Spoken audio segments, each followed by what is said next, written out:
Live from the studio complex in Baltimore, Maryland, you're listening to InfoWarlocks with Sam Kelly. There's a war on for your magic. Hello, yes, I'm Sam Kelly. This is my co-host / producer, Jimmy Solesky, and we have guest Bunny Themelis on. Yes. Oh. We're going to talk about Aphrodite or Aphrodite in a second, but both are correct. So if you knew a Greek person who was named, there are a lot of Athenas, right? So like we say, it sounds way cooler. We say Athena. Like if you say Athena in Greek, that actually means Athens. So Athena is the name. Athena. That sounds like how Baltimore people would say it. Like, but so Aphrodite is fine to say, but if somebody was named that, they be Aphrodite. Like I know Persephone. I know. I would have loved to name my daughter that, but Persephone is after a rape victim, though. That's kind of. Oh my god. I love but I just first of all I want to thank you for coming on this podcast because I know you have a personal history with Alex Jones where his people came after you. Yes, I did get put on a watch list on what was the message board? 4chan? No. It was on Drudge Report and on the InfoWars the InfoWars message board, which I'm like. Oh my God. So I got put on both of those for a joke. This is like 10 years ago. This is almost 10 years ago. This is when George Zimmerman was on trial. And Lord Z, that's the Trayvon Martin guy. That's the Trayvon Martin guy. For a second, I was like, wait a minute. In case listeners were unfamiliar. That's my white privilege. And I do want to clarify contextually that nothing, no real protest had happened yet. BLM didn't exist yet. Nobody knew the word Antifa yet. None of this shit was whatever, right? But there were people ahead of the verdict for George Zimmerman freaking out about the possibility that there would be riots, right? So I tweeted, and I did not have a popular Twitter or anything like that. It was just me, like, I had to go delete a bunch of stuff recently that were like from 2009 that I was like, oh boy. I thought this was funny in the moment when I might have texted it to a tweet. That's how old. But I was like, now if somebody wants to come for me, they might, right. But so I just tweeted,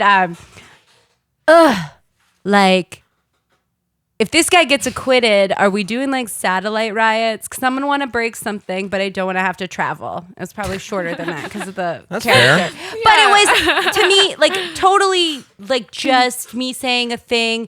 I am expressing that I'd be like, upset, but also I thought it was funny to be like, I'm too lazy to go join. Also way ahead of its time considering we did have a lot of satellite rioting during COVID with the George Floyd thing. There was a lot of Zoom You're a rioting. fucking prophet. I Like, know. totally That was it. I'm like, sometimes I'm like, do I have the Death Note book? If you're familiar with that anime.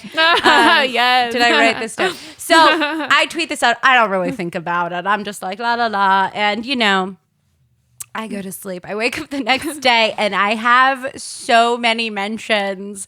And I'm like, weird, because like I said, I was not popping on Twitter like that. I didn't have a bunch of randos, reply guying me or whatever. And it wasn't even about Alex Jones personally. That's what gets me. So it was like, but it was like, this was fomenting. It was starting, I guess. And then, but I didn't know what had happened. I just saw these replies that were like, so many of them were like, yeah, try it, bitch, we'll kill you. And I'm like, what? I'm literally talking about theoretically breaking something near my house. And it's such an obvious joke, and like you said, like you brought it around to yourself, kind of like about like lazy, or you made like a parody, like a satellite. Well, yeah, like riot. I'm lazy, but still kind of concerned with justice. I would think this was bad if he got acquitted, but anyway, then I got a bunch that were like, "Aren't you white?" which is my favorite thing to get asked. In general, Are the Greeks white? That's just what I want. Look. I'm glad you brought up Greek gab for this podcast. It's not very often that I get to sit here with another fellow Greek. With the what do you call these? Wops or dagos? Wait, no, that's Italian. Those Italians. That's you said. Okay, Yeah, there's no. I mean, there is one derogatory slur. In Australia and New Zealand, they call us sea kiffers. Now, a kiffer... Or wogs, which isn't really... the sting is gone from wogs. Yeah, it doesn't really... What does wog mean? Wog... I know what pogs are. They don't really know. It was applied to Greeks, but other Middle Easterners or who technically counted as white in the Australia, whatever. But there's so many Greeks in Australia that they managed to become part of the popular culture. So... we got big enough to get our own slur, which I think is a massive accomplishment. To not only get their own slur, but then take back a slur and say, hey, there's a comedian, a Greek Australian comedian. His name's Nick Giannopoulos, and not related to the Baltimore Giannopolises. Just want to you all know. I mean, each other, probably, but not technically. Probably. I don't know. What village? What island? What village? That's what we do here. But he had a sitcom in the 90s that was about Greeks having like a restaurant, and it was called Acropolis Now, and it was like this huge I love that. It was this huge hit. And obviously I am such a nerd about like my little half Greek self. I was always like, I wish there was more stuff about like Greek stuff that wasn't all ancient dead things, or honestly not even ancient dead things, but ancient made up things is most Greek. It's all like Stavros could totally do something like that, and like about Baltimore, right? Or like you guys like to come on. Well, like you guys are like Baltimore. If you guys want, if it's still up, if you want a real deep dive into Stav's perspective on growing up in Greek town, he did a podcast on Ari Shafir's podcast a few years ago, and Ari just kept asking him about Greek stuff, and I must have been like the only like Greek that we grew up with that listened to it because. Or at least that's what Stav thought, because he is talking about all these people. He's of course not naming them, but I know exactly every motherfucker he's referencing. That's hilarious. When he's talking about like this guy, his dad had a restaurant and this, that, and the other. And I was like, oh my God, dude. Yeah. Greek town, is that Highland Town? It's right next to it. It's it's like further east. It's right on the edge of Dundalk, really. So you have Greek town, then you have Dundalk. Yeah, and it used to be O'Donnell Heights, Greek town, Highland town, like when my dad was a kid. And it was like, when my dad was a kid, now those... I fucking love your dad. Those Greeks, like my dad, here's something controversial. My dad puts other on forms. Okay. He does not check the white box. Okay. Didn't he work for the DIA or something? And then he did drugs himself. I don't want to put all this business. You can delete this part. He worked for several government agencies doing labor stuff, and at one point was in charge of like organizing the thing that drug tested people. But he himself may or may not. We're not disclosing. I respect that. That's chaotic neutral energy. I'm here for it. That's a great way to describe my dad. Yeah. That's what I roll, chaotic neutral. I do. Like, I really love this about my dad because it's like, my dad has the same attitude about checking race on a thing as the guy who played Christopher from The Sopranos, who also is like, yeah, I check other. We're Mediterranean. Okay. That's it is kind of a, it is kind my of dad does get mistaken for a or at least he did, for a non-white when he was younger, when his hair was still black. Well, a lot of Greek people, and the thing is like we run the gamut Greeks. When you look at like Turks, for instance, like really like a Turkish people are really not considered white. They consider themselves white. They consider themselves white. Yeah. Do other people around the world consider them white? It depends where you are, because so Turks actually have this really deep history of their own personal like race science. They and were our history. They have our history too. Yeah, they were super into like in early 20s. Wait, who raped and pillaged who? I don't know. Absolutely, the Turks are the oppressors. Okay, they were the imperial force, and it is batshit. So that's why you don't like Hassan Albi. Okay. For many reasons, and that's one of them. Yeah. I don't like his little jokes because I like his muscles. yeah, he is muscly. He is unfortunately very hot. He is unfortunately very hot. No, it is very like I don't want to see a hot Turkish guy. Like yeah, dude. I'm from Samos. My family's from Samos, which is literally an Aegean island that is like shouting distance from the coast of Turkey. Dude, your family is from the same. So my family is from Forni, which is right next to Samos. There's Ikaria, there's fucking Samos, and there's Forni. But isn't Forni part of the Samos like? Thing? Yeah, it's that's archipelago. awesome. Yeah, whatever yeah. that is. So we're from the same part of. We might be related. Most of the Greeks in Greek town in Baltimore are island Greeks. So I'm like super fascinated by this because I am on the spectrum and I'm half Greek. and I look a lot, unfortunately, like my Nordic Irish mom. Like it's Your like mom's adorable. So like everyone would always comment about how like not Greek I looked, and it made me so self-conscious. Really? Oh my God. I was so like I felt such a way about it as a kid, which is so funny. Like, Yeah, because once you get past 30, it becomes a compliment. It's like, oh, you're not short and bald? because it would be both ways. It would be like, oh, like you're not Greek, but then other people would be like, oh, that's why you're pretty. And I'm like, I can't accept this. That's not okay. That is a definition of a backhanded compliment. Yeah. And I did over the weekend. I went and saw a bunch of Greek people, which I am likely to do every once in a while. My best friend, we've been best friends since we were kids. She's also a Greek town Greek girl. What was the slur? I'm sorry. I shouldn't say it myself, but I just Wog and then sea kiffer, which kiffer is Australian's N-word. Yeah. So, okay. Yeah, I won't say it then. I was Yeah. like, oh, I was gonna say there is an equivalent. There's an equivalent where they Don't they call you guys like boy fuckers or something? Or? Yeah, they well, call us yeah, that. yeah. Greeks are Obviously. Greeks are homo coded, Yeah. but that's for historical reasons. It's not, Yeah. It's amazing we still managed to reproduce with I all know. that. We still got shit done. Because the real truth of it is it's not. It was just mostly everyone was bisexual. In ancient Greece. Well, because they didn't really consider like sexuality to be an identity, so it wouldn't have been like something they conceptualized. Mm-hmm. They'd be like, yeah.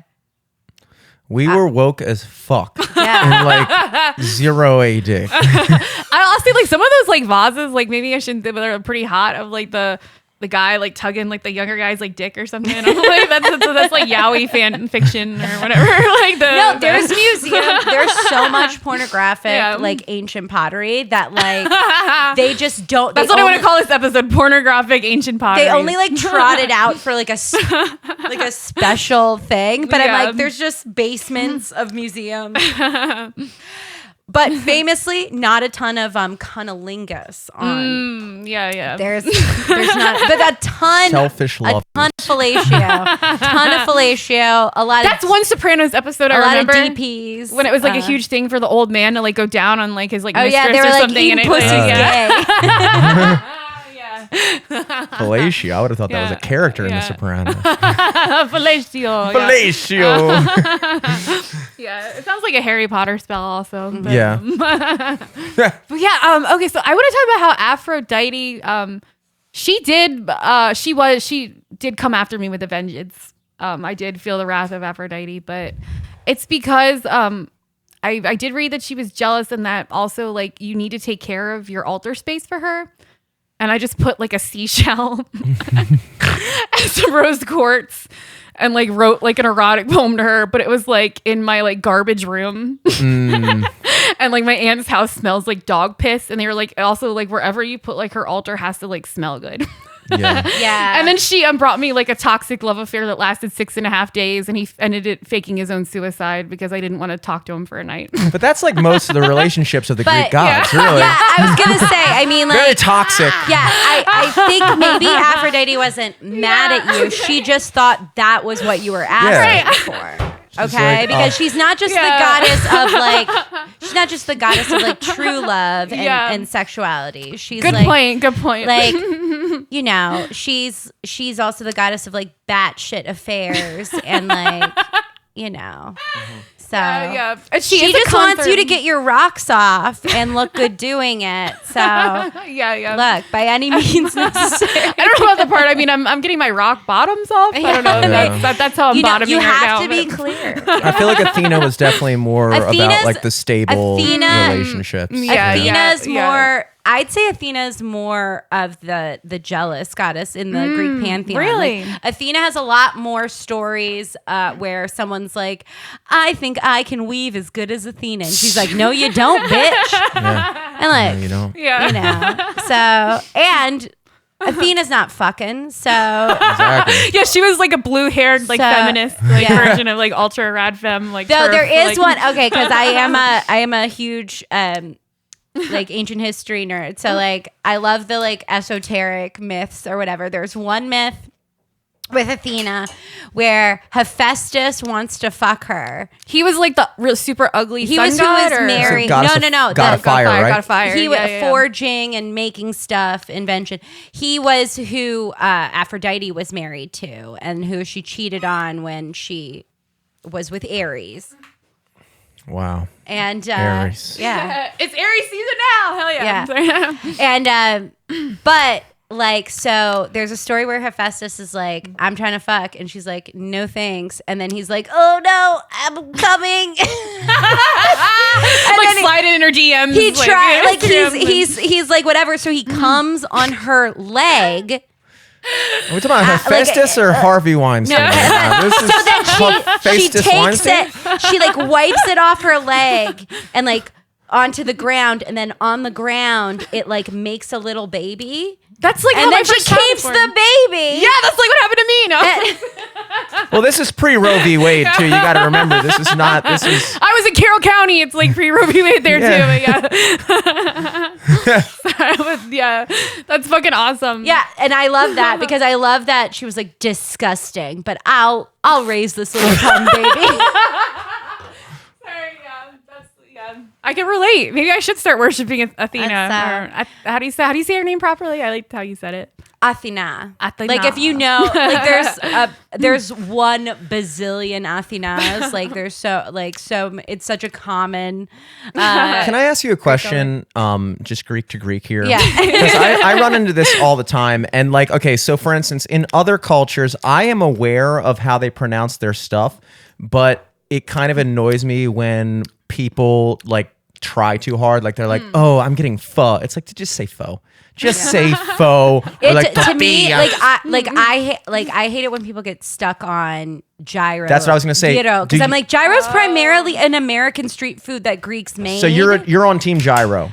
But You guys can help if it's something less common in America, if the way I learned to say it, like galaktamboriko, right, which is a really good Greek dessert, not very common.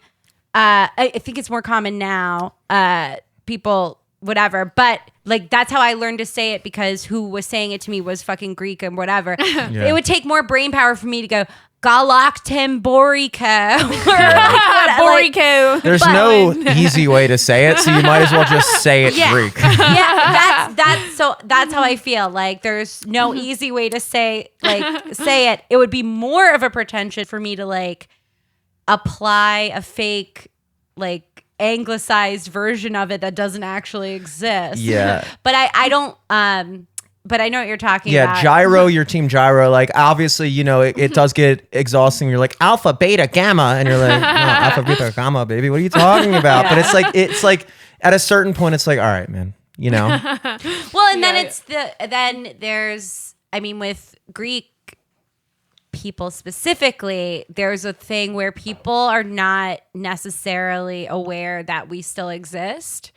Like, you know what I mean? I'm just finding this out. Like, there's this like, it's kind of like what they do to like any culture that has this like. Okay, can you guys break this shit down though? glory. Because it's like it was the Greeks and it was the Romans. So how is there still like a Greece? Did like they win it back later on? Are they, are they like the Native Americans? The Greeks were Like- first. Yeah. So We were you have first. and the way I look at it is like nationalism, where we identify people by geographically defined borders, is a like relatively recent invention of the human peoples, where it's like, yeah, basically like wasn't really this kind of concept. I always think about it like the ancient world. We're talking about the Mediterranean basin, and with what is Greece and Egypt and Phoenicia and blah, blah, blah. We're talking about the Eastern Mediterranean. That is, and that is what there's a shared culture there that goes beyond what we would identify as, oh, this is Greek and this is Lebanese and this is whatever. But because of modern nationalism and whatever, people like, my favorite thing about being Greek is being privy to like Eastern Med and Balkan intra shit posting online, because it's all like, no, it's your people who are gay. That's most of it. But then It's like, guys, we're all gay. all gay. Like, just get it through your heads. Yeah. But it's this thing of like, these peoples of the former Ottoman Empire mostly, who are all arguing about whether baklava is whose and whatever. And it's Yes, like, the Jews love baklava too. Like I'm part Jew, Well, so. the important thing to remember about the Roman Empire and the Greeks, from the way I see it, is that the Greek Empire existed first. We took over a lot of what was then Asia Minor, drifting over into like the Ottoman regions and stuff like that. Asia The Minor. Turkish- Sorry, Well, there's gonna be a most joke of- there. most of modern day Now Turkey- taking over Asia Minor is a whole different thing. I wouldn't recommend it. But back then it was the thing to do. Yeah, most of modern day Turkey that's in that Asia Minor space was Greek at one point. I put it in quotes because people really didn't have a sense of eugenics or like race science and this bullshit in the ancient world. Like you could be Greek by speaking Greek and doing Greek shit. Which is where the word barbarian comes from. The Greeks invented the word barbarian to describe people that just don't speak Greek. But it wasn't like you are because look, they didn't consider women people, so they weren't tracking the ethnicities of women. So they would pick up a bitch wherever and fuck her, get her pregnant, but whatever. Like I'm just saying, this is like most of the ancient world in general. But when people try to do like modern race science bullshit and apply it to the ancient world, it's very popular. But one thing I do respect love it is they had female gods, but they'll be like, white people built the Acropolis. And I was like, they would have had no fucking clue what you're talking about. And like, there was no conception of people being white. Well, because they didn't know anybody who didn't. I mean, like you think about like when Genghis Khan, for instance, and the Mongolians came and they like conquered all the way through. Oh, they did. They came all the way through Asia and they made it to like Hungary. And the Hungarians were like, dude, what the fuck even are you? It's got to be a crazy thing, because usually if you're like a Hungarian guy, you're just used to fucking like fighting other people that are like look like you but just like speak different. And then you have this like, yeah, well, that's the thing is when you go back to like ancient texts, because yes, I studied classics in college, there are all these texts of ancient Greeks coming across Western Europeans when they finally do, and describing them like they are aliens. They're like, they got pink skin like pigs and their hair is white and it's like straw, because they like it's like so funny. But because modern era history is like a post colonialism whatever, where you have this like very defined like racial coda that the Portuguese invented, you know, where it's like where then white people became this like expanding group of Well, that's kind of a point in your Whatever. dad's category with the other thing, because there is like, as much as like I do consider myself white, I would absolutely consider myself white, being 50% Greek, 25% Italian, and 25% some other shit, Polish and some other shit.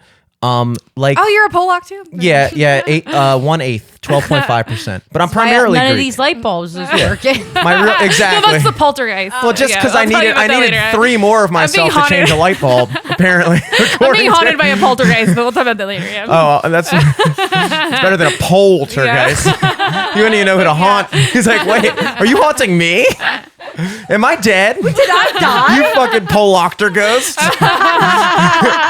No, but like there is such a stark difference between like the WASP white Anglo-Saxon, yes, yeah. Protestant, English, British people and Exactly. Greeks and Italians. That culture, like, yeah, we have similar complexions, but that culture is not the same. Like I mean, all cultures have things that are relative, but like there is kind of a point to be made when you I say mean, like, it's- am I really white the same way that Swedish guy is white? Well, No. it's like Right. it's also hot weather, cold weather culture. Like that's the thing is like Yes, that's why Like- I sweat profusely. I hate the hot weather, but it's I like I fucking come love from, it.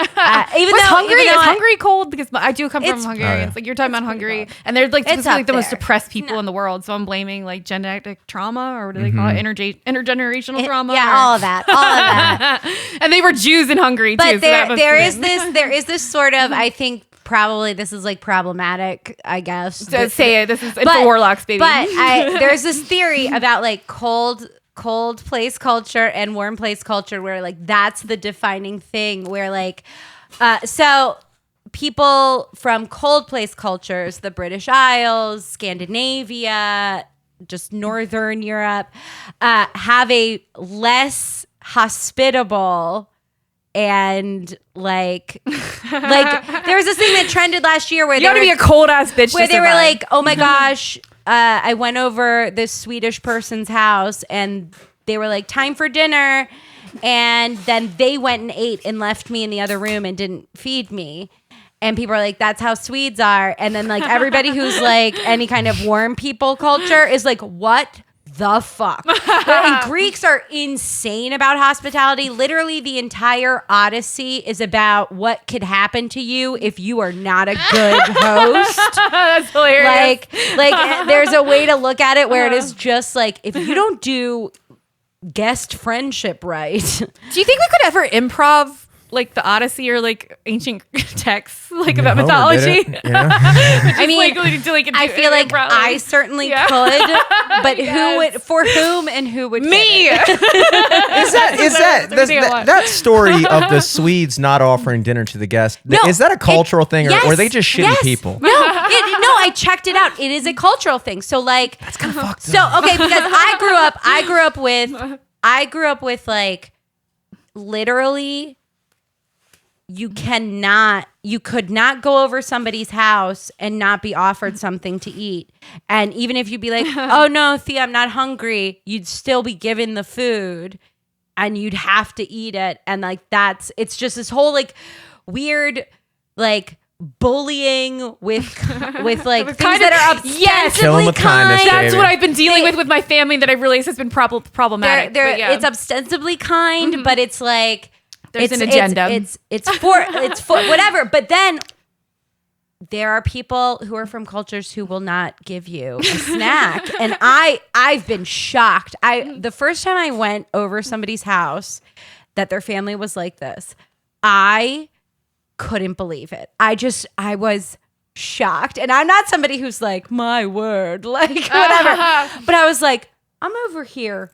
They're not even going to offer me. right. That's the problem. My dad's like Irish. And I'm not an entitled person. I would never like, but it was like I noticed it. you know? Right. Like So I That is Totally rude. different. I'm sorry. Yeah. It's hard for me to believe that there's not an element of like making a yeah, point and when that's you what do I that. think.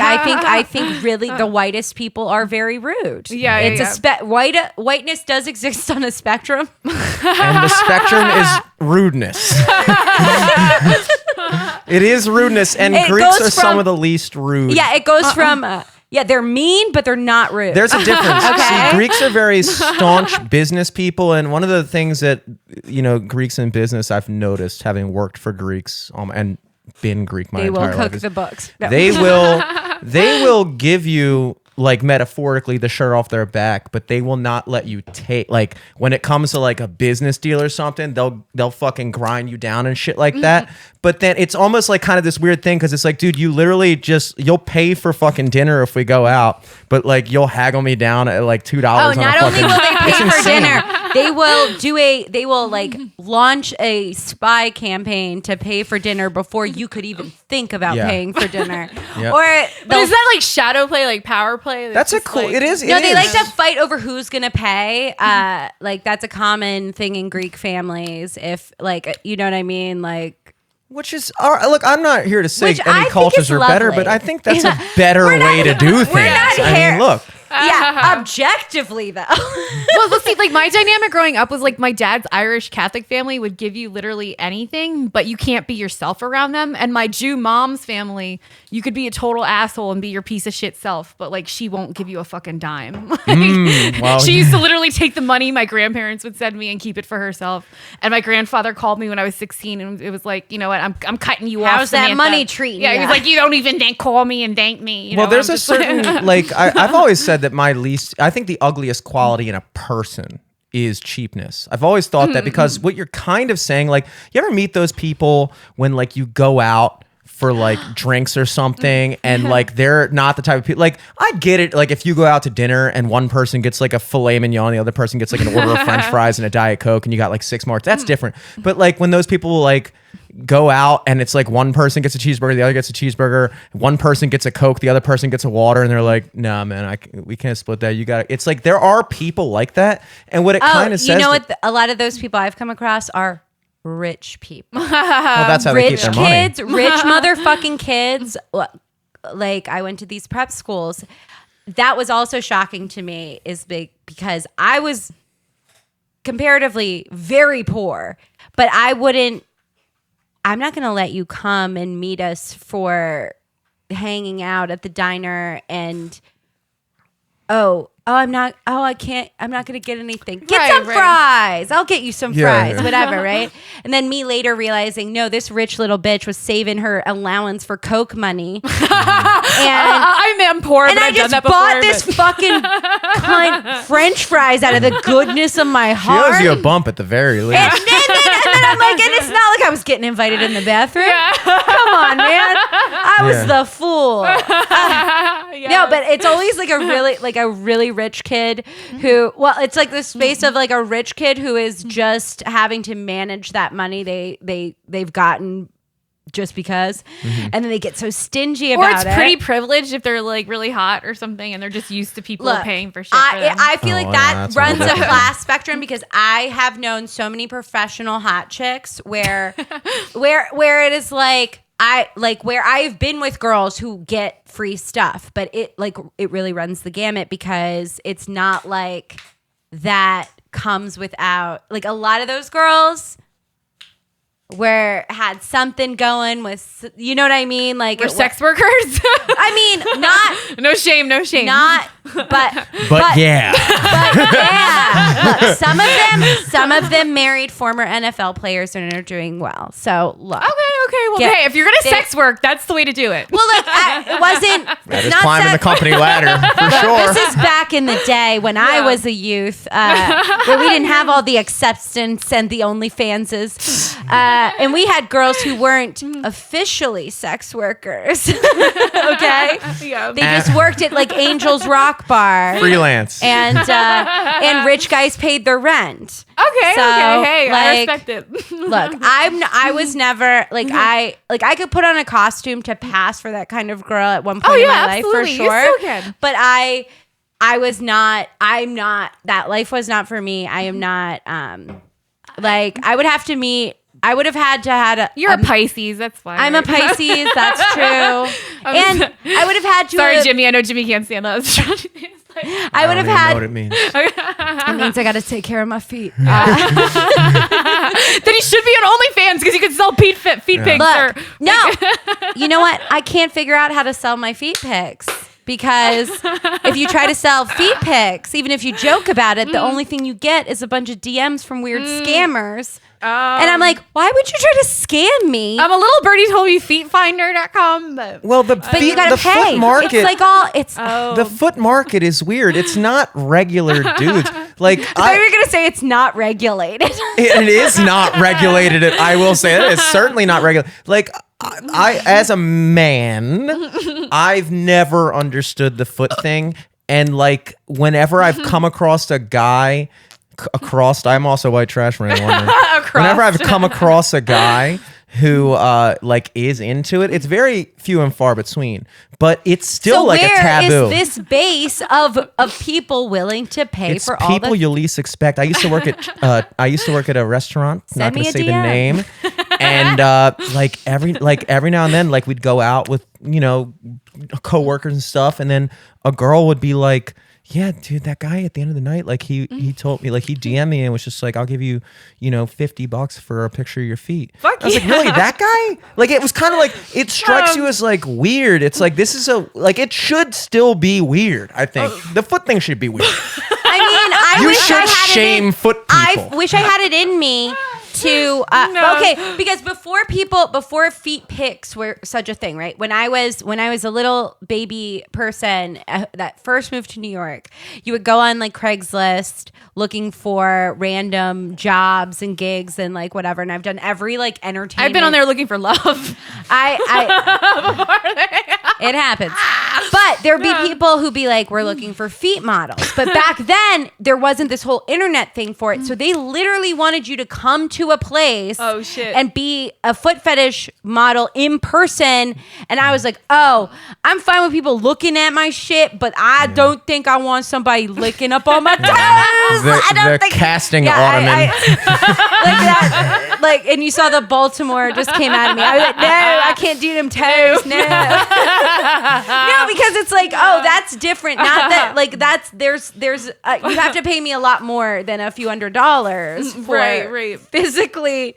And then it was unclear. Which is female privilege because nobody's paying me even close to triple digits. I mean, for it would be picture a of my dude, feet. but It would. That is Gay true, but guys- I don't think gay guys are guys- into guys' feet. They are, and they're into Yeah. each other's armpits. That's a Armpits thing. I could see because that's like kind of like a That's my symbol favorite of fact masculinity. about gay men is that they're all up in each other's armpits in a way that the hetero sex that's not happening. Yeah. And then it makes me want to dominate my partner by trying some gay stuff, by which getting up in his armpits. yeah, no, And he doesn't know. I Not didn't give him any pegging. context. no pegging, Just but armpits. suddenly. I know. I do joke that if anybody's gonna peg him, it's gonna be me. yes. Fucking hopefully. I'm not like, oh, I really need to get up in there. But That's always been my rule. I've never had anal, but I'm like, okay, if you want to have anal, no. I mean, a couple people try to put some fingers up there, but I'm just like, and I eat way too much Taco Bell. But it's like, if you're ever gonna do that, it's like I gotta peg you first. It's fair game. It's a fair trade. And a lot of like hetero guys. I mean, guys have a clip. no, a but- ton of hetero guys are into pegging. Yeah, Like, That's very debatable. because no, I don't no. see the two things fitting in the same boat. There's a personally. clit in dudes' butts. It's called it a in- prostate. Yeah. No, I mean, it's a whole thing. I remember, look, back in Why the would day. the Greek gods put that there? Back in the day. Yeah, our creators. When Zeus made us out of sand, out of earth and water. Greek wanted that. Sorry, Zeus wanted that boy clit. Yeah. That's what Prometheus, got tortured for. I like how I just laying this thing like we believe in ancient Greek creation mythos. here. Assuming we're all on board with the whole This Greek is theory of InfoWarlocks. creation. Yes. Yeah.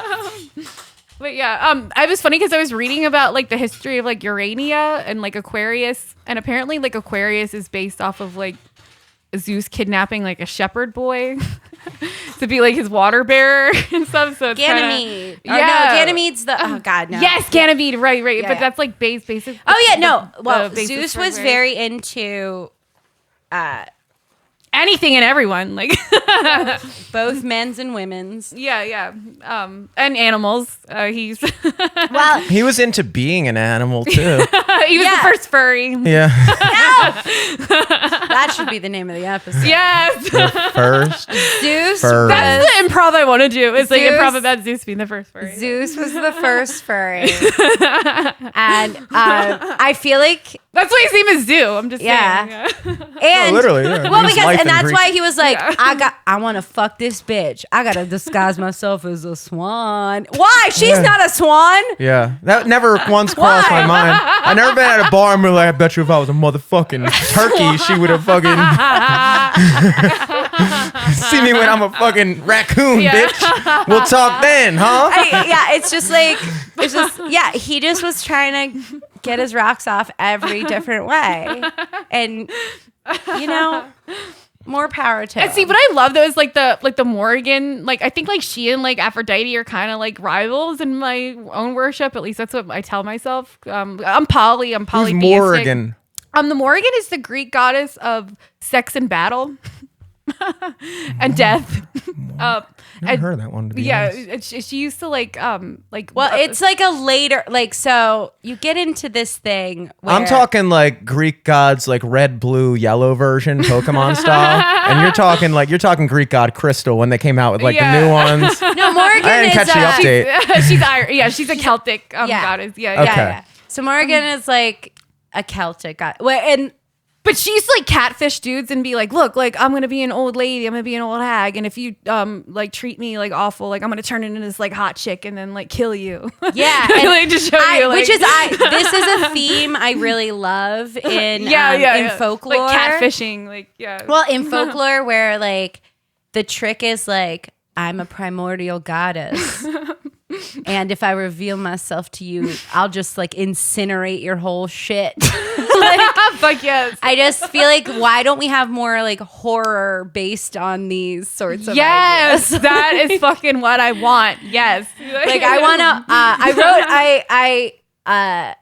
I wrote a short story where it's a guy is breaking up with his girlfriend and he's doing a whole like, it's not you, it's me. And he just like, whatever. But he doesn't realize this is a goddess who has disguised herself as a human. Yes. So it's like this thing where the first part of the story is just him, like his thought process of like, yeah, but I got to do this because I got to focus on me and my like whatever. And then having the conversation and then him being like basically like melted by. Dude, you totally make that like a short horror film or something. That is would be angry awesome. ex-girlfriend fanfic. If Yeah, I've ever heard it. I feel like I wrote that. No, I'm a fucking I goddess. feel like I wrote that when I was having a moment. Yeah. But then I just then I got really into the just the idea of like what would actually happen to you if you were exposed to a primordial goddess's energy. Yeah, no, I absolutely love that shit. Like, yeah, but it's just like the Morrigan and I don't know if like the Morrigan is perhaps like the more like jealous aspect.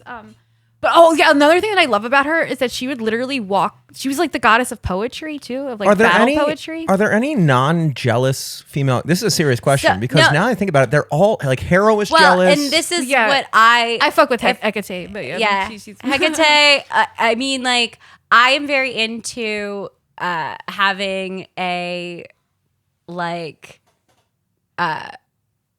feminist isn't the right word because it's not grounded in any like academic whatever, but I'm like, some of this shit, this is just what a dude says about a bitch. A dude wrote it. A dude definitely wrote it. Dude wrote it. Like the absolute dearth of like women's perspectives throughout all of human history is a thing. Right. You know, so we kind of have to fill in the blanks when you're trying to imagine what like, because what was being a woman like in ancient Greece where you were like very literally not considered a full person. right. But also they were scared of you. Yeah, I can relate. And then every once in a while there'd be a woman that they'd be like, we're all very impressed with this one. Yeah, I mean, if you ever go back in time now, I feel like the rule is, and you got to stay a woman, you have to choose like nun equivalent or prostitute are the only ways you could like have a cool life. Yeah, and most of the nuns were lesbians. Yeah, well, Yeah, I would think so. Just like most of the priests are gay. You know, Yeah. But yeah, I love Hecate because like I think that she's like a goddess who really fucks with other women because she was literally the first one who heard Persephone's cry when she was abducted to Hades in the underworld, and she goes to the underworld basically to like be like her Uber driver back. And like that's just why like she's like a Greek goddess of like witchcraft and the crossroads and but she's also like the fucking mother of the cosmic world soul. And yeah, it's just like she's awesome. Yeah, there were so many like cults in ancient Greece, right? Like, and so you would just have these people who are like, we're really into this god. Yeah, right.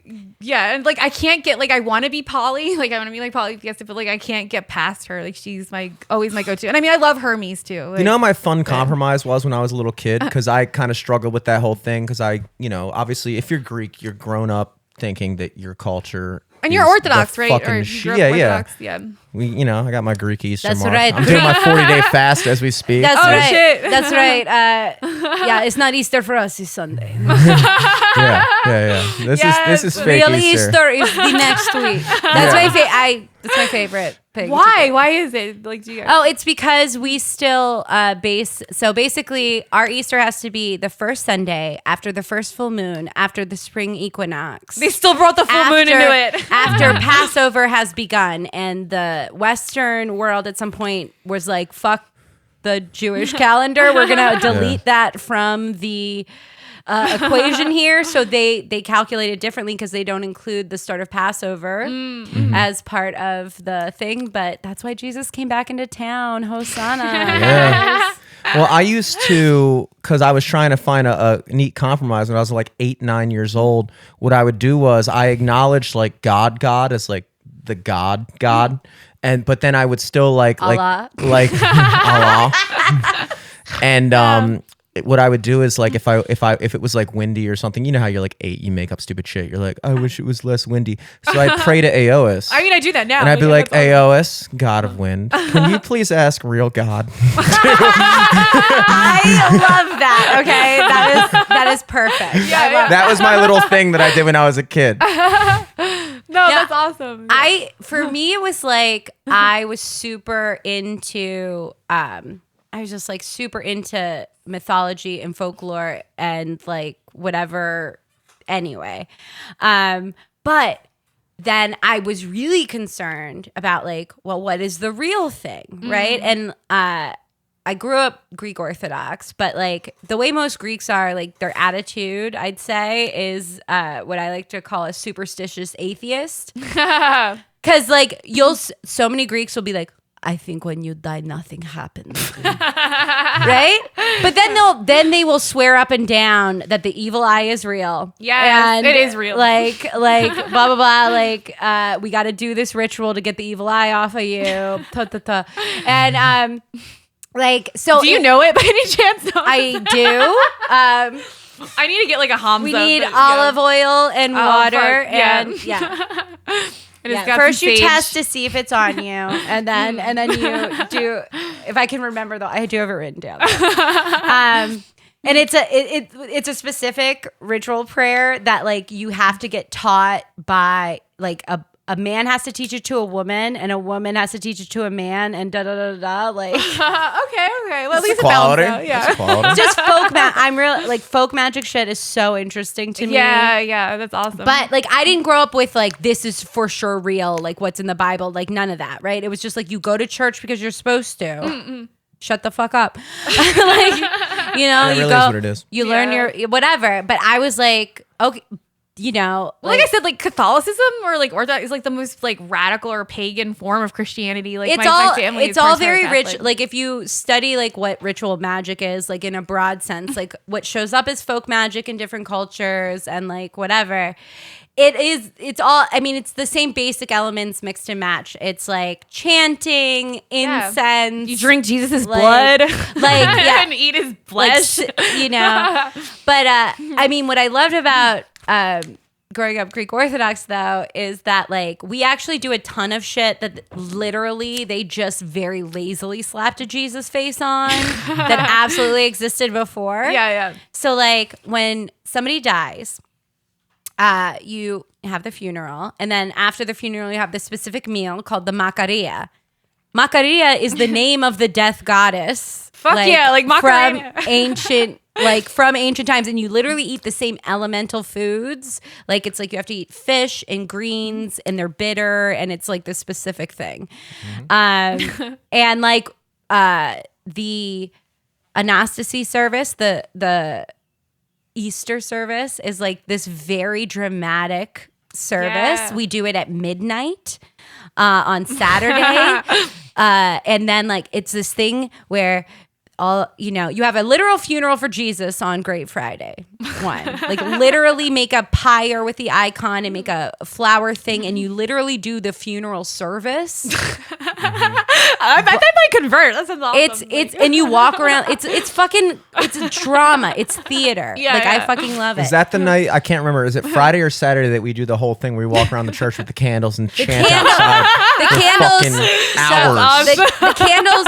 So the candle centric one is the Anastasia Saturday That's night. Saturday. So basically, at midnight, that Christ rises. Christ rises. Necromancy. A flame appears from behind the altar. That flame lights every candle in the church, and it spreads out. And then everybody goes outside, and then we set fireworks When off. Ekate talks to me, I'm going to imagine her in your voice now. So she's then it's in my like, head and then you go outside and you do the Christos Anesti song, and the song is really metal. It translates to like, Christ is risen, he truly has risen. Look at him trample upon death. He's just trampling on them graves. Got ad-libs, Quavo. Yeah, like Yes.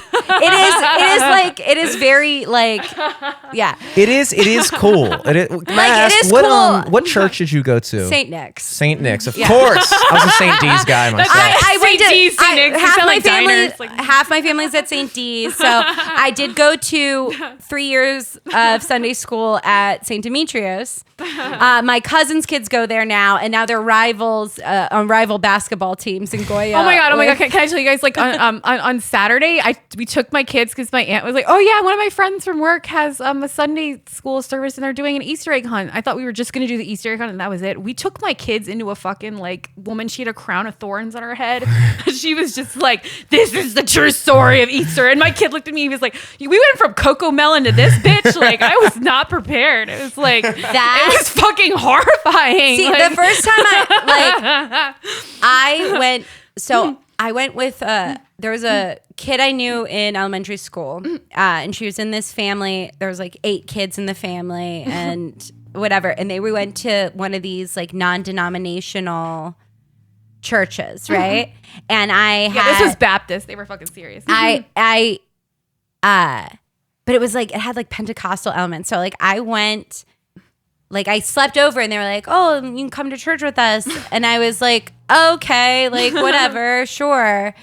And I went to this church service and I mean, look, one, I was so ignorant. I was so rude because I couldn't believe these people were doing this in this because it seems so childish. Oh, sorry, I don't mean to cut you off, but do Greeks have like a word for like non-Greeks, like Jews call like what Gentiles? Well, okay, or so Schwarzes, my grandma would call non-Greeks lavatos, which means the unoiled. I love that. That's awesome. Lavatos. That is sick. I love that. It's because in Greek Orthodox, when you get baptized, you have oil in your baptism, but nobody else uses oil. They don't call us Greece for nothing, baby. Let's put it that way. That's why the sand will stick to you on the beach. I don't know why that's also a thing they say. Oh, you know you're really Greek because the sand stick to you. Yeah.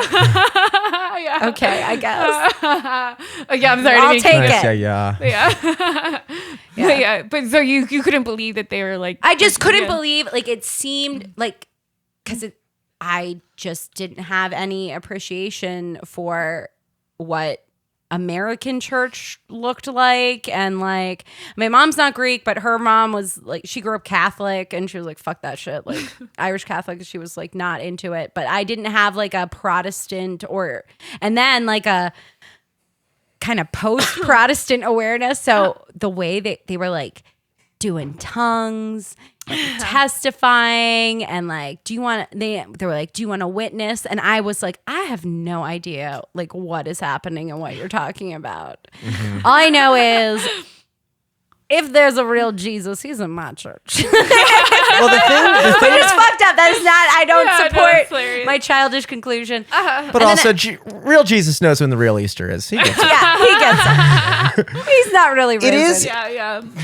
And it wasn't in fucking spring, like, right? Like, I mean, Easter is based I think off it's- of Ostara. I think Like, it's supposed to symbolize kind of I mean, like if you go way back, I'm under the impression that a lot of like Christmas being when it is with the well, winter they stole the solstice Jesus and- story. Yeah, he's the sun god. He's literally the sun god. I believe it, dude. Like Jesus absolutely existed, but I think There that they just definitely like made him was- raw. I like to play around with it. I really, because there's a part of me that thinks it would be hilarious if no Jesus dude ever existed. That Yeah, was literally just like a kind of idea that just took. It's just hard to imagine that. I think at worst, he's just the most overly hyped dude of all time. Yeah. Like the dude had fucking clout.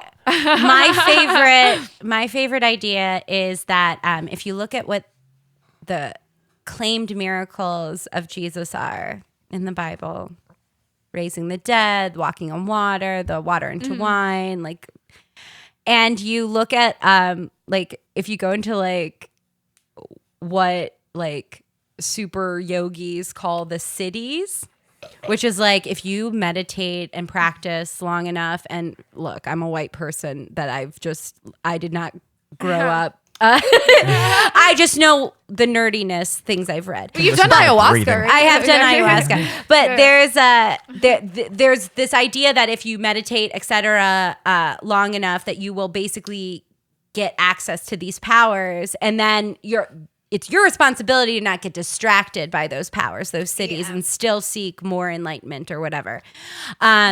So there's an argument that's like, oh my God, all the things that they say Jesus could do are things like that you could match up with the cities. So was he just like a super yogi? Yeah, absolutely. He was a star seed. So I like that idea. I believe I believe Jesus didn't say he was the only son of God. I believe that was manipulated by the church. I Yeah. believe that he was just like, I'm only a son of God, just like each of us are. And I'm not even necessarily convinced because I come from experience as a man. You may have heard of the St. Demetrius Greek Orthodox Church's production of Jesus Christ Superstar. Oh my God. Yes. I did do several of the plays at St. D's. I was in Damn Yankees. Oh, okay. Which Shit. is hilarious to do a musical about the devil at church. That is wild. I didn't know that was about the devil. That's awesome. So I played Mephistopheles. Jesus. I played Jesus. I sang Gethsemane. I did the whole fucking nine. Hell yes. And from the way that the play puts it, that he was always a big like, that's not what I say I am, that's what you say I am, you know?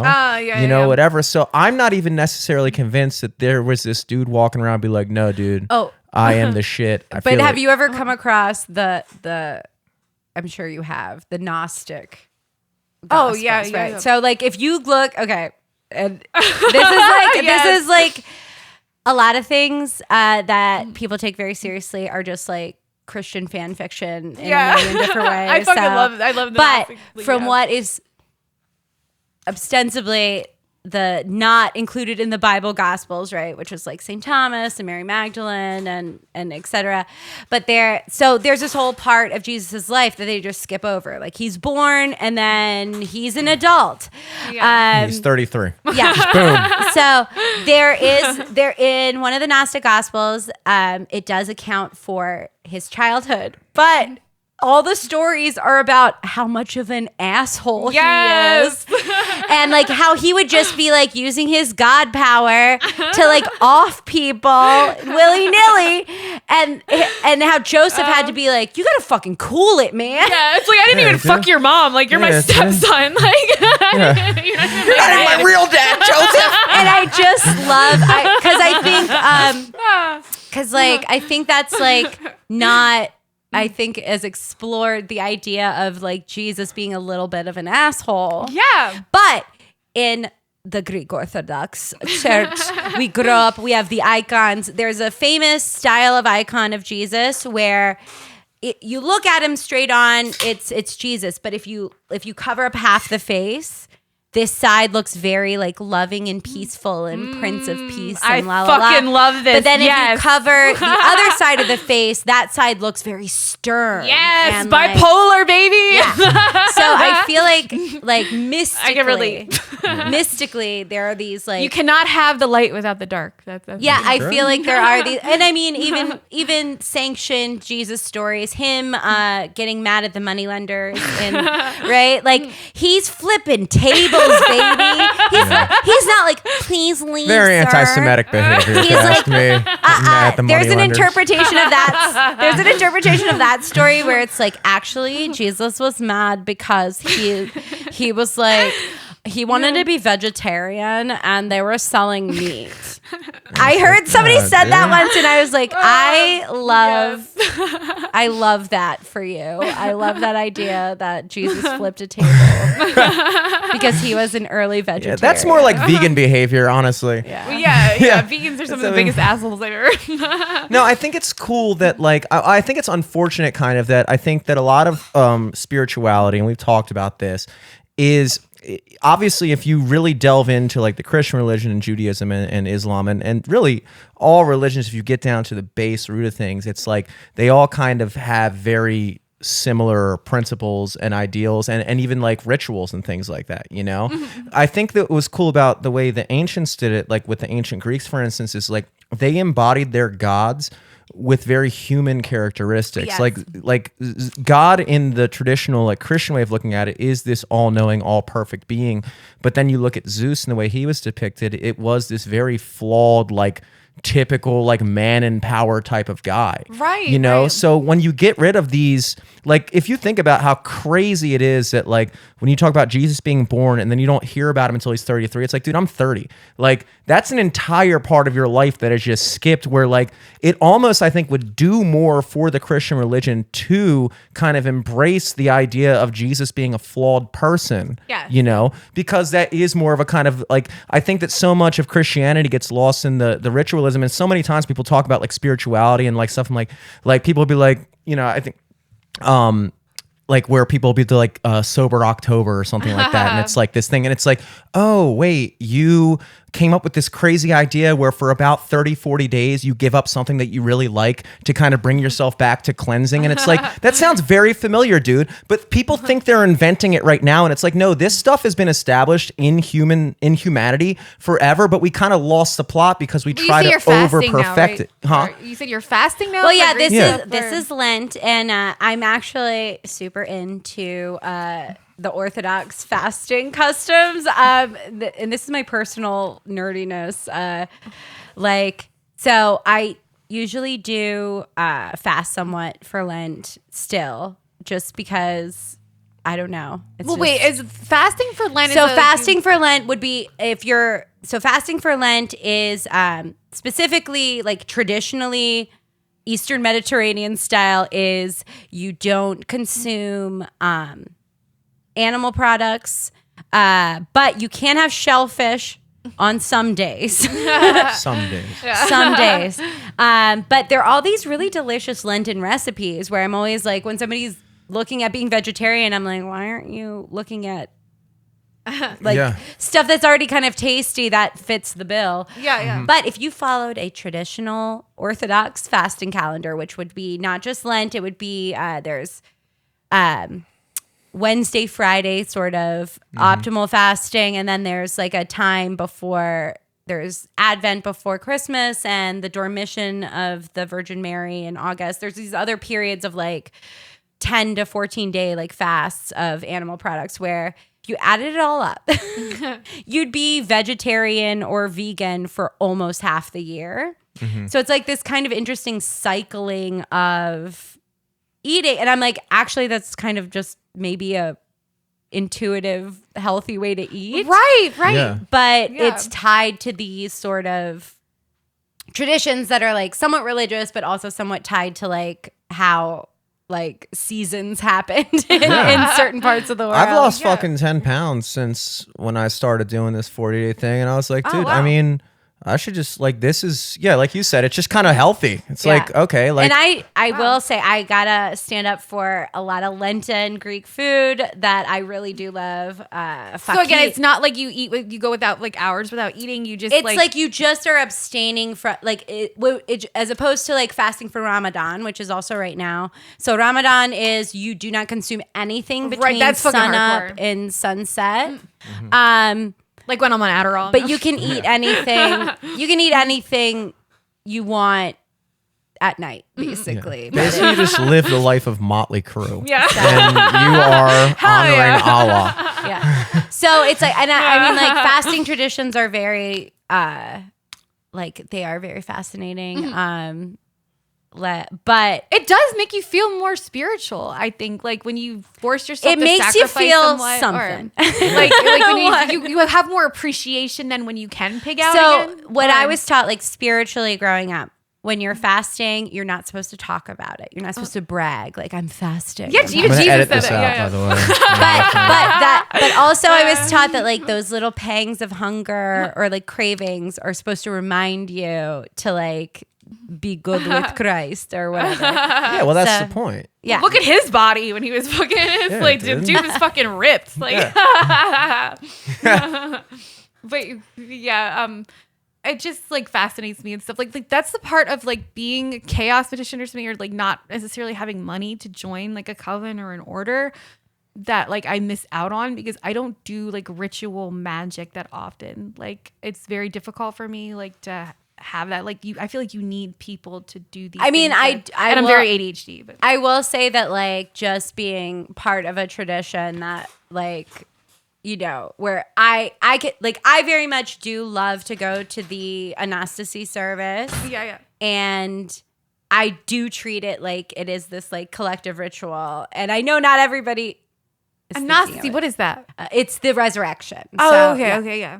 So, but like, also I'm very familiar with like, you know, my mom's side of the family, my uncle's a full like, you know, Thelemic, like Order of the Golden Dawn. Like, I know So- Aleister Crowley is like one of my favorite people from history, but I know he was like problematic as Yeah, fuck. but he did- to say the least. yeah, but it's like, so,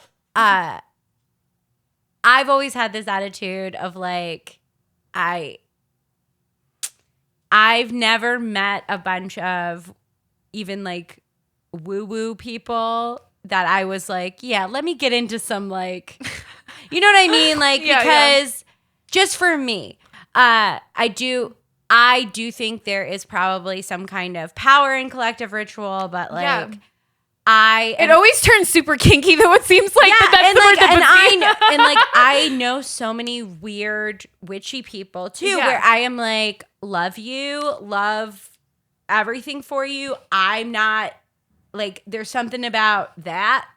Right. I think like Terry Pratchett had like a quote in one of his books about discovery, which is just like witches are like very powerful or something, but they don't often like congregate or something. But Well, I'm not a joiner in general, so like, Yeah. like to take it out of the witchy realm, I was super into like comic books and manga and anime when I was a kid, and I like never really wanted to like join a bunch. Like it would irritate me sometimes when I'd hang out with other people who are also into it because we'd have like competitive ideas and I'd be like, I didn't get into this to make friends. Like I got into it to be super into this. Right, no, exactly. Like I love to like exchange like ideas about things with people. Like the older I get, like I'm trying to be triggered less by like other people's view and like opinions and like That as and long as like look, other people aren't trying what's to like force helped your me view. what's helped me is realizing that I am indeed on the spectrum, and I do have like an outsized reaction to what I perceive as injustice, and that often I was arguing with people that were not feeling the same things. Like I have cut way down. Like I do not get into shit on the internet like I used to. Yeah. Because I used to like get into it, and then I'd get confused about why someone would get mad at me about that argument. And I'd be like, but I am talking about this horrible injustice. Right. And like, la. And then I'm like, I literally had to go, this other person is not perceiving it this way at all. And they think I'm being a dick. I still think I was right a lot of those times, but I didn't have to go so hard about it. I think it's for my own interesting mental health. that you say the thing about like being on the spectrum. I don't claim to be, but I've been accused of it. Okay, here we go. Well, do you know, I mean, this is something I came to, right before the pandemic, before I moved, my last stint in New York, where it crushed me again. No, When was that? Because I know you were up there before. so I went to New York in like my early 20s and was there until like 2015. So you're talking about like the 2019. So then when I went back in like end of 2018, like I got this one job up there, whatever.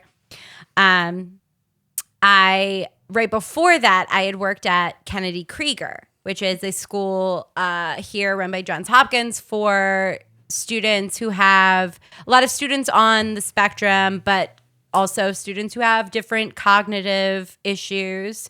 There are 2 schools there.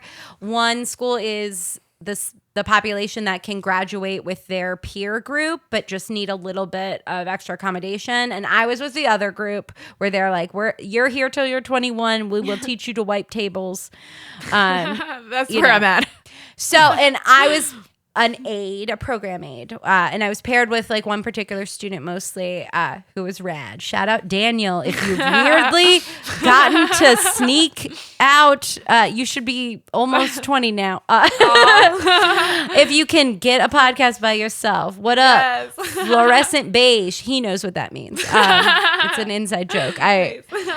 People think kids who are severely on the spectrum don't get humor, but he did. So I was working there, but then I started having these discomforts, and I just chalked it up to my basic opposition to authority in general.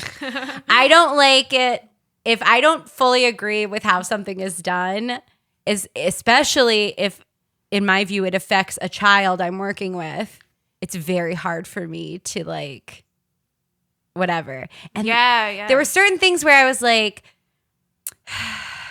I don't know. And maybe these students should be spending a little more time with, like the student I was working with, he loved music. And I was like, maybe he could spend a little more time with music stuff, and maybe he's got some skill set there that he could like develop instead of just sort of waiting for the next time he learns how to wipe tables down in the cafeteria, or, you know, or behave yourself and be quiet and wash your hands. And like, there was a little like edge to things that I was like, I don't love this.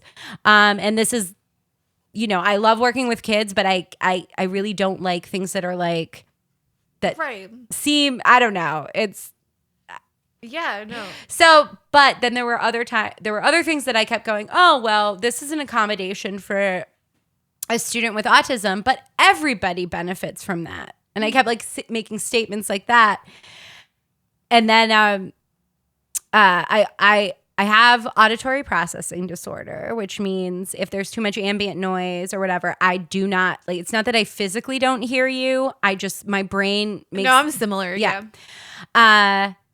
And I'm ADHD, which I didn't get diagnosed until I was technically an adult, but whatever. Yeah. But I just kept being like, oh yeah, everybody benefits from this, or da-da-da-da. But it was working with them and recognizing the stims that started to make me go,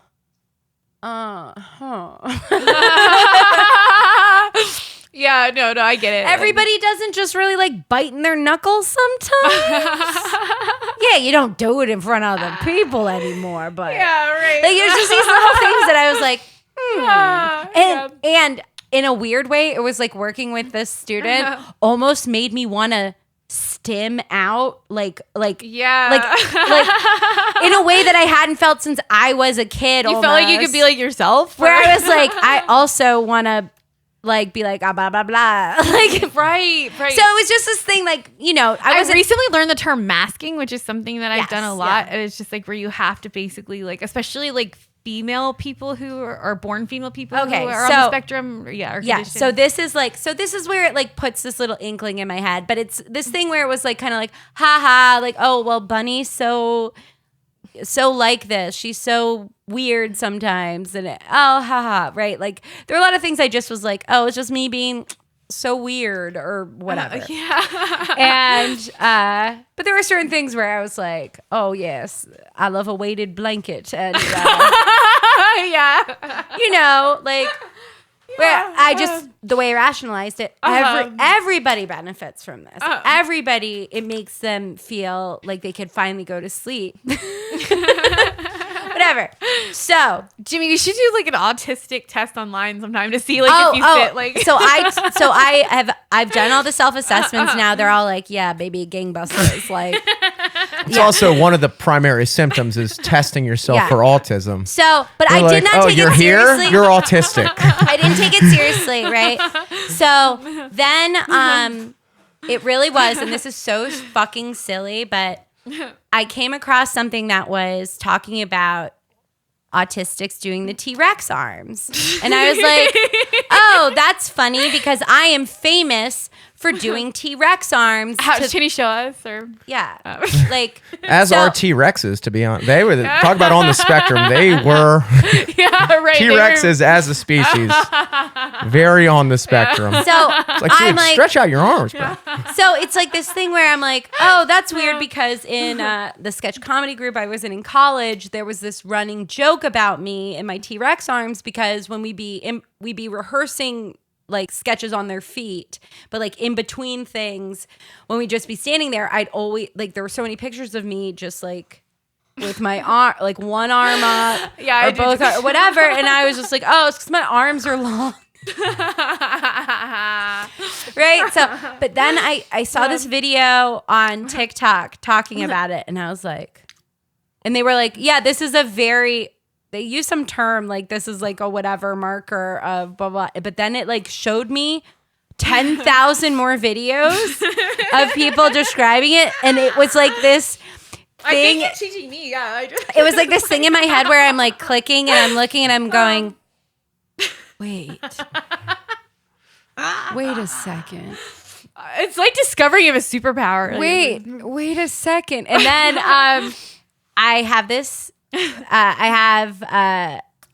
I was in New York last year, my roommate, who is on the spectrum, was diagnosed as a child or whatever. I'm telling this story about when I moved to the States. So like I was born in Canada with my mom's family. I learned to talk there. So when I moved to America, I had a Canadian accent.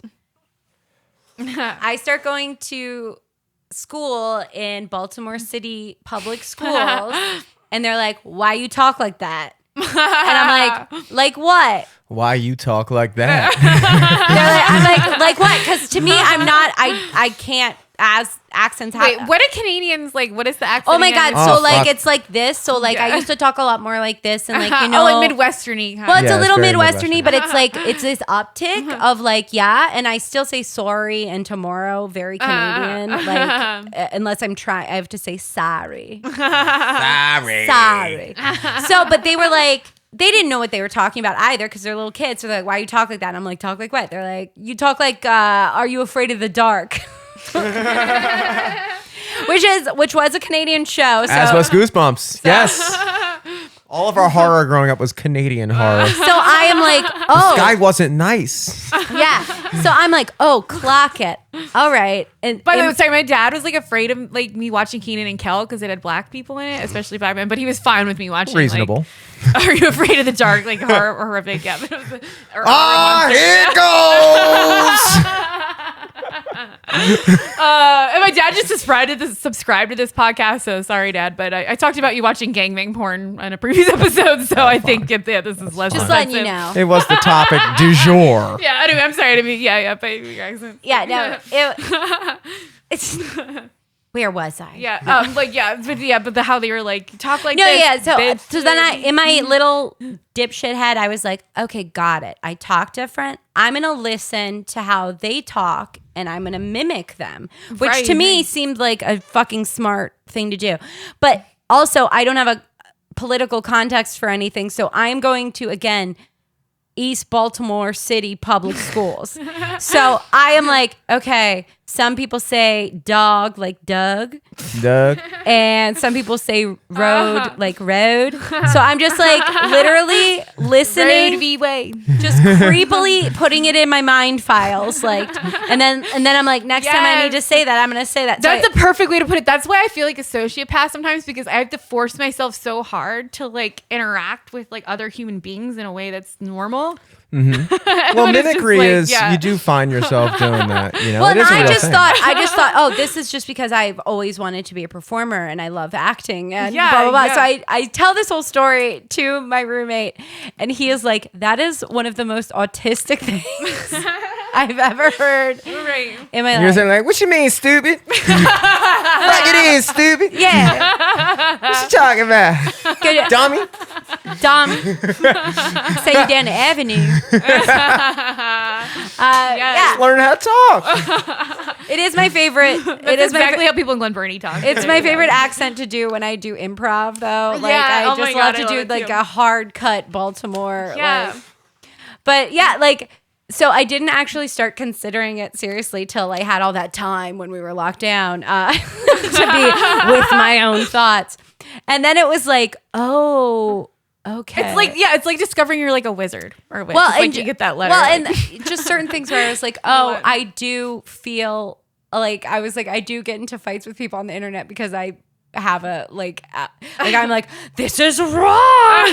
And I'm like, but see, that's why I love like dating like that. autistic men, because they have an extreme sense of justice and they usually don't cheat. They're usually extremely loyal, but like you can't have like a life outside of them. It's like, well, it's weird. That's what I was gonna say. I mean, like, is that just autistic men? yeah. Autistic women, are usually like think that they're men. No, I'm just the online thing is weird because it's like, I think coming from that perspective, especially, and I do relate to the autistic people of the world.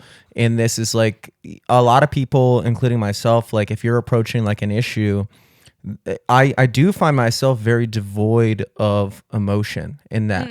And so I will just say like things that I believe to be logic. true. And then what I don't realize is oftentimes a lot of people are more emotionally invested in the conversation, and you wind up turning a lot of people off having that conversation. You know what I mean? Yeah. No, yeah. I always think it's like misplaced to say like people on the spectrum like have an issue with empathy, right? Because like I feel things very strongly, but I have a problem understanding for instance, social hierarchies do not seem real to me. Like same. I am like, no, that's some made up shit that people are agreeing to participate in. I get that there's advantages and but it's not real. It took me until very recently to realize it does feel real to lots of people. Yeah. And they navigate it intuitively. And I'm over here like, what can I look up to? Because I'm like, because I, of course, have an internal judgment I'm doing according to my weird metric of like, this person's cool or not cool. But I'm like, that's just about me. Right. But they could be like a street sweeper. Yeah. Like they're cool. Or And they I could be, like, a fucking constantly politician. befriend fucking like weird nobodies because I'm like, they had this really funny thing they said though. Exactly. Yeah. I'm like, you gotta give it to them. Yeah. And that's but why you're I'm also a Pisces. That's why I'm successful in comedy. Yes. Because yeah. yes. Because I do like the weirdos, and I don't like. I also, same token, I do not feel an impediment if I feel like I want to befriend somebody that other people are like, no, they're weird. I'm like, I do not care at all. Right. Like I literally do not care at all. I will care if somebody gives me fucking grief about it. I'll be like, fuck out of my face. But I didn't realize until recently that I like when, in like adolescent times in girl world of like, oh, you're supposed to wear this or whatever. I always assumed people were lying to me. right? Like I was like, oh, you feel the same way I do. You're just like doing this whole lie because you want to be in this whole thing, you fucking bitch. And then it didn't occur to me that no, like that it's not necessarily that. It feels real to them, and they're like, I actually feel like I should wear the North Face. That is an interesting way to put that, and that is kind of like a thing that you kind of have to mature too, is because so many people approach any given situation from their own perspective. And so like you might go into an argument and the natural human instinct is to be like, well, if I was this person saying these things or thinking these things, I would only be doing that because I would be like, for instance, like we were talking about, like if I was this person who like went along with fashion trends and like did things that everyone else does, I would be approaching that from a point of like what I would view it as is like seeing the lie, but then also because I'm too afraid to break out of like the kind of like whatever is the thing that I'm gonna lie to myself and pretend to be this person I'm not, when in reality, is that autism? It could be, but at the same time, it's like, you know, like you might see a person and like to you, it's very clear. It's like, you don't even realize like the things you're doing and the things you're saying are just, you're trying to fit in a thing, you know? And then, and then you might think that they're doing that out of a perspective of disingenuousness, when in reality, they genuinely think that. I really, it was like a watershed moment for me to go, oh my God, I have been attributing like kind of so much malice, right? And like, look, and there's still some part of me who's like, the way I think about it is better. But, like I'm not, you know, unaware that whatever, but I realized I didn't have to attribute malice to some of these things because they really were they were having a different experience than I was, and for them reacting entirely appropriately, you know? Yeah. So it's just. But then again, does that like then detract from the idea that you should still like, for me, I would look at it, it's like, well, okay, well, let's say this person really is caught up in that like idea of society and social hierarchies and things like that, and having to do this thing to fit in, and having to go to college and get a degree and do all these things that like make you kind of like accepted by mainstream society. And it's like, well, now that let's say you or I or anybody else who relates to this could at least understand where they're coming from, does that then mean that you shouldn't still attempt to, you know, show them the lie they're living in? Well, yeah. So then I think where I've come to it is like, I shouldn't force that on to people who are not like wanting to engage. Onto the muggles. Yeah. Yeah. Like I shouldn't, you know, cause I know how I get internally. I get very frustrated if something doesn't feel correct to me. And again, being on the spectrum, it's like, and it's, and now I'm big on people talk a lot about empathy, right? But I'm like, empathy, schmempathy, because you could absolutely get to a place where you're like, yeah, I empathize with that, but if it were me, I would have done different. You know what I mean? I think what is important is having some degrees of humility in the sense of like, okay, let me check myself. Is it possible that I cannot perceive the inner life of another? Fully, I don't actually know. And see, that's where I don't know whether it's like I've had different diagnoses about being on the spectrum. I mean, they say I have dyspraxia, which we used to call like clumsy child syndrome or something, like where your motor skills and everything are off, and that's considered being on the spectrum. But I've been diagnosed as having borderline, I've been diagnosed as having bipolar, and that's like really apparently very thinking. Common with women who may or may not be on the spectrum. Right, exactly. Because you get overstimulated and it seems like having a mood swing. Yeah, and I mean overstimulated. And I know I have had situations where I have been like, oh yeah, I want to act real crazy right now, but I have some modicum of like stoppage. Yeah. But it doesn't stop. Like all I can do is like not do anything, right? Yeah. Like that's the best I can do in some moments. It's just like, yeah. All right, I'm just gonna sit here and. That's very Buddhist, actually. You know what? I am a seeker. I'm super into meditation, so like I have anything I could get my hands on that was like a different meditative practice or whatever. Super into. And I have like gone weirdly hardcore in periods of my life where I'm like, I had like a couple chunks where I was like meditating an hour a day. Whoa. And like, see, like I want to do that. But I don't think it's necessary. I think it's another like, it's another distraction.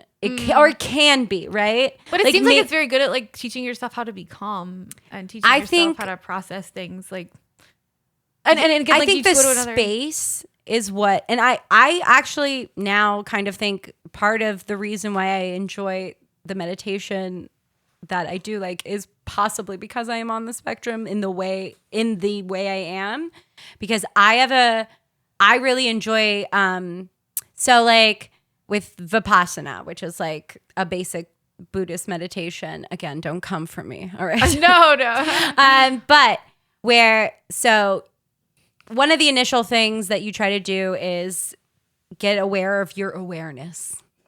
So you have your conscious awareness, right? You're in this moment. I'm speaking these words, blah, blah, blah. But then there's this other awareness that's watching that. And when you do that meditation, you are trying to get in touch with the watcher or the witness or whatever awareness, and identify a little more with that than the reactive. So see, like when I try to get in state. different states of consciousness, I do it through writing. And it's like, that's the only way that I can like basically travel to another realm if I'm not tripping on a psychedelic. But I've heard people describe that they can put themselves in a meditative state where they actually can journey to another realm. And like, that's where I wish I could be. But I feel like I have to do it I through like writing. to get as mundane as possible, honestly, like, because getting in that moment where you're like, I'm here in this room, blah, blah, blah, right? And actually, like, for anxiety, that's a tool I use when I'm having an anxious state is I'll go, okay, fuck all that. That's blue. That's that looks dusty. I try to do that to whatever. like for my kids when they're having like you a know, tantrum. Yeah. drop into the present moment. But the meditation where you're like, I don't know, for me, it's like there is a part of me that's watching myself. What is that? I don't know. Like, no, you know what I mean? Like, that's interesting to me. Out of body, yeah. But if I can allow myself to focus on that a little bit, it gives me, in my regular life, it gives me more, I'm more responsive than, look, not all the time. Don't DM me like, you were a bitch the other day. I'm like, look, what part of my cycle was I in? That's the other thing is sometimes they'll be like, oh man, I'm having all the bad vibes. I'm so mad. Let me check my health app. Oh yeah, that's right. I'm about to bleed. Yes, me too. Like oh my God, it's so true. And I hate it. Yeah. Because dudes are just like, what are you on your period? And it's like, actually, yes, I am. Like, Yeah, Sorry, I have a physical tether that I can blame my mood swings on, Have and you looked you at the guys are moon just lately? free balling. I feel like guys just free ball their hormonal. We are not as in touch with the cycles of the earth. I'll give us that. I feel Not like nearly dudes as much. have at least we have the ability to go, oh, okay. All right. But I feel like dudes have hormonal shifts, but they don't have anything to tie it to. So they're just like, whatever my brain's shitting out right now, that's what's happening. Yeah, we have no excuses. That's the problem. We have no excuses. right? It's Like what cycle? Oh, I've been a dick for 3 years. That's a long time. What cycle is that? I just think, I also think it's like everyone should, because hormones are everywhere. They happen, irrespective of a woman's menstrual cycle, but right. Oh, right. like little kids, you've got little kids, right? They have hormonal like a lot of the they're part of the alpha generation. Yeah, it's true. they're just, but it's like, Don't even get me started on the beta generation. Yeah. I don't even want to talk about them. Yeah, we're fucked. Yeah. I know. We're world's supposed to be ended. But let me tell you this: I cried in front of my son. Unfortunately, I had like a breakdown and fight, and you know what? He sat in my lap and he kissed me, and then we watched shows together, and he just let me be myself and cry a little. And then it was so alpha that I made him a sandwich after. I go through. I'm like, that's all I ever wanted his father to do was just like sit with me instead of just like yell at me or like hit me. Like kids, like when you're around young kids and like there's a tantrum or something that happens, right? Usually it's are you hungry, tired, cold? Like like it's like this. Exactly. And right. then when someone's guess what? Grown-ups, it's the same shit for us Exactly, often. yes. Often, are we hungry? Are we tired? Are we cold? Are our clothes uncomfortable? Grown up is such a disingenuous word. We should just call ourselves big people. And sorry, midget community, we should call them little people. But I'm not grown up. Like I haven't grown all the way up in this lifetime. And not look. Sorry, boomers. Yeah, I fucking hate boomers. Like, they made sorry. great music, but Sorry, boomers. We all seem like children forever because, like, right? Like a boomer's idea of being an adult is like this very, like, it's like a playing pretend. Actually, it's actually a very childish thing. They're like, now I wear a suit and now I'm very like, you know. It's just like my aunt's like, you wouldn't have survived like 20 years ago because you don't want to work. I'm just like, life was pretty like sweet like 20 or 30 years ago. Bullshit. Like, You didn't have a job, Grandma. Yeah. Have you ever? Yeah. You know know, what? You send her to the inflation calculator for like minimum wage in the mid 90s. It was still okay then. It was still okay. the 90s is fucking sweet. Purchasing power to your like whatever is still whatever. Like it's really hard to tell older people that the world is shittier in ways that they can't comprehend. Right. But they're like, but you got the iPads. I always wanted to touch on a screen. And now you can. So I figure we should probably like wrap this up. But to wrap this up, I'll give you a choice. Like, would you rather help cleanse me of like a poltergeist energy that might be helping me, or would you rather talk up and try to attempt to do like some pendulum magic? Because I really don't know too much about it. But Well, I feel like you should get cleansed of a poltergeist. I mean, geez, That sounds like a rather pressing it matter. sounds kind of urgent. Would you like to rid me of this demonic force, or should we just try like a card trick? One of the two.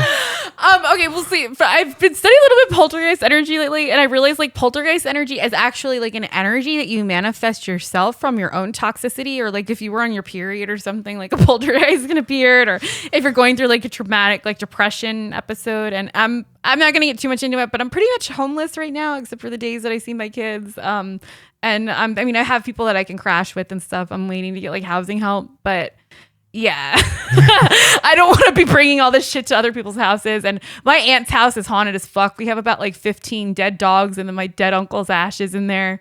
Oh, wow. It's like constantly, it's really strange. Like stuff is like always like flickering or like falling off the table, or like stuff in my life goes missing. And I want to blame it on my like a poltergeist rather than like my own ADHD or getting like high all the time. So I mean, I brought some sage. it's definitely not that. I don't know exactly what these crystals mean. I bought these crystals from Five Below. I do love the witchy section of Five Below. me too. Yeah, for a witch on the budget. Instead of Wick, it's Wicca. The Wicca program. But yeah. Oh, okay. It says on the back like what the shit means, but yeah, I don't know. I don't know if you Wait, and you have a sage? Yeah, I have a sage. It's already been burned. I don't know if whether I should have taken it out of the bundle or not because it's like falling apart. No, it's good to me. You can keep it in the bundle so it keeps together. Oh, fuck, The twine will burn. I took the twine out. It's fine. Either way. The poltergeist is like, Poltergeist like, not gonna work on me now because guess what? poltergeist like, you fucked up, bitch. But actually, There goes another phone number for you. but and I got an Obama phone, by the way. I wanted to like review it, but I'll do the next episode where I'll do a Obama's review. like, we're still doing this, huh? I know, Let me be clear. all you get is my Spotify playlist. And it's Why am I shitty. still doing those? It really sucks, but witch has got to do what a witch has got to do. All right, so poltergeist is coming in this situation feeling pumped up. He's feeling like he could take the W right now. Should we give him a name? I don't know. Or I feel like that's... should I call it Link? That was the X. That's apparently Yeah, let's call him fucking Link, baby. Yeah, Link, like Legend of Zelda. Yeah, that's why you named himself that. Yeah. Yeah. Yeah, that's kind of a major advantage when you get to name yourself. Yeah. If I could name myself, my name would be cooler, just for the record. But yeah, I don't know how to like Super do this. Mario. But, yeah. I mean, I think anything like truly, I think anything that like you want to banish, you burn that shit and you just tell that motherfucker, step off. I'm not kidding. Like I feel like being like, and like maybe make some claps. Maybe if you had a Couple claps, couple snaps. Yeah, we got a drum anywhere. Couple.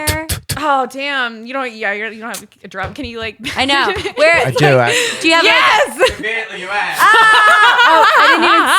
I didn't even see the bongos. Can you? Okay, this is really embarrassing, but I'm really bad at like burning sage. Alright. That's why like I'm sorry. Like I really need help. But yeah. It's like can you just like? Hold this is a cedar, actually. It's not white sage. You're mad about Yes. appropriation. Link, you stink. I don't care what you think. I'm tired of my world being gray. I need it to be Aphrodite pink. Pussy pink. Yes. InfoWarlocks is still a feminist podcast. Yes. This feels shamanic as fuck. Calling all poltergeists. You done fucked up today, brother. You didn't think we had drums, did you, bitch? Poltergeists hate fucking drums. Yes. I'm reading a book about shamanism, and they say drums are essential. So whatever shamanic practice that you do.